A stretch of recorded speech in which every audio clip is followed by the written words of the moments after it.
اردو کور کے معزز دوستوں میں آپ تمام دیکھنے اور سننے والوں کو السلام علیکم۔ ناظرین گرامی، پنجابی زبان کے مشہور عوامی شاعر بابا بلے شاہ کی پیدائش سن 1680 عیسوی میں بہاولپور کے ایک گاؤں اچ گیلانیہ میں ہوئی۔ اس کے کچھ عرصے بعد آپ کا خاندان قصور منتقل ہو گیا۔ آپ کے والد کا نام شاہ محمد درویش تھا۔ وہ مسجد کی امامت کرتے تھے اور بچوں کو دینی تعلیم دیتے تھے۔ انہیں عربی، فارسی اور مذہبی علوم پر دسترس حاصل تھی۔ بابا بلے شاہ کا اصل نام عبداللہ شاہ تھا، جو بگڑ کر بلہ شاہ اور بعد ازاں بلے شاہ ہو گیا اور وہ اسی نام سے مشہور ہوئے۔ آپ رحمت اللہ علیہ کی زندگی پرپیچ گھاٹیوں سے ہو کر گزری اور تا دم مرگ انتہائی کٹھن حالات کا سامنا رہا، یہاں تک کہ آپ کے جسد خاکی کو ہنجڑوں اور بھنگیوں نے دفن کیا۔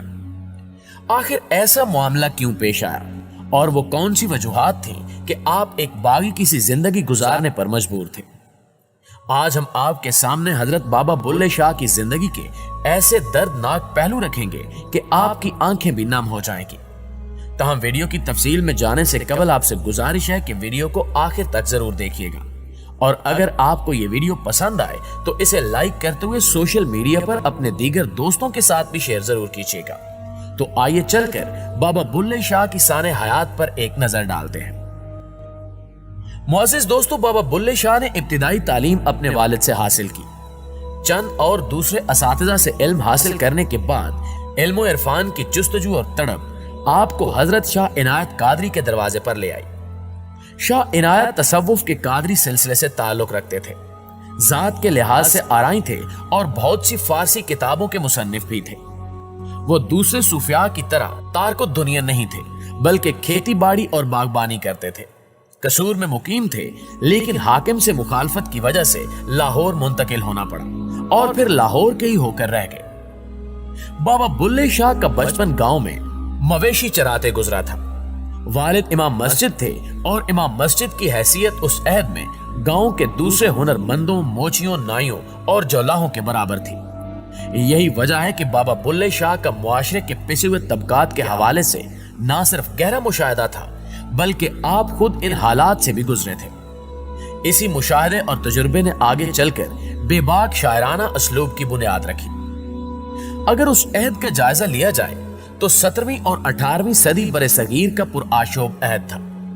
اس عہد نے نادر شاہ اور احمد شاہ ابدالی کی تباہ کاریاں دیکھی، دلی کو اجڑتے دیکھا، لاکھوں انسان قتل و غارت کی بھینٹ چڑھے، اور دوسری جانب یہ اورنگزیب عالمگیر کی مذہبی جنونیت کا عہد تھا، جس میں بادشاہت کے جبر کو مذہبیت میں ڈبو کر لوگوں پر مسلط کرنے کی کوشش کی جا رہی تھی۔ دوستو، عالمگیر کے بارے میں ابن انشا کا مشہور جملہ ہے کہ دین و دنیا دونوں پر نظر رکھتا تھا، نہ اس نے کوئی نماز چھوڑی اور نہ کسی بھائی کو چھوڑا۔ عوام کے ساتھ سلوک میں مذہب کو اہمیت دی جانے لگی اور مذہبی تعصبات کو ابھارنے کی کوشش کی گئی۔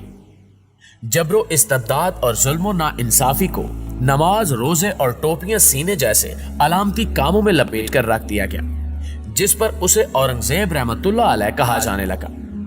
اس عہد میں مذہبی پیشواؤں کو بھی جبر کا موقع میسر آیا، لیکن اس عہد کے بے مثال شعراء میں یہ اعزاز صرف بابا بلے شاہ کے حصے میں آیا۔ آپ جب شاہ عنایت کے مرید ہوئے تو اس پر بھی ان کی برادری اور ملاؤں نے ہنگامہ کھڑا کر دیا، کیونکہ آپ سید تھے، آل نبی اولاد علی سے تعلق رکھتے تھے، لیکن شاہ عنایت ذات کے آرائی تھے جو کمتر اور گھٹیا سمجھی جاتی تھی۔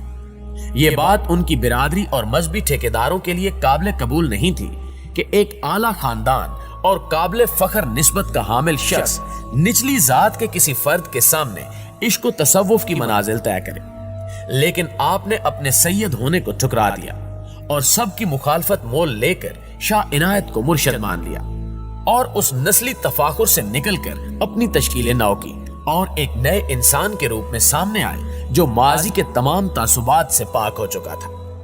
پیارے ساتھیوں، اسی دور میں جب آپ نسلی تفاخر کو خاک میں ملانے کی پاداش میں زیر عتاب تھے، آپ نے گدھے پال لیے، جو اس عہد میں سب سے نچلے طبقے کا کام تھا اور کوئی باعزت شخص یہ کام نہیں کر سکتا تھا۔ لیکن حضرت بابا بلے شاہ اپنے آپ کو اس سماج کے نچلے ترین طبقے میں لے آئے اور اس کا عملی حصہ بن گئے، یہاں تک کہ لوگ آپ کو کھوتیاں والا کہہ کر پکارنے لگے۔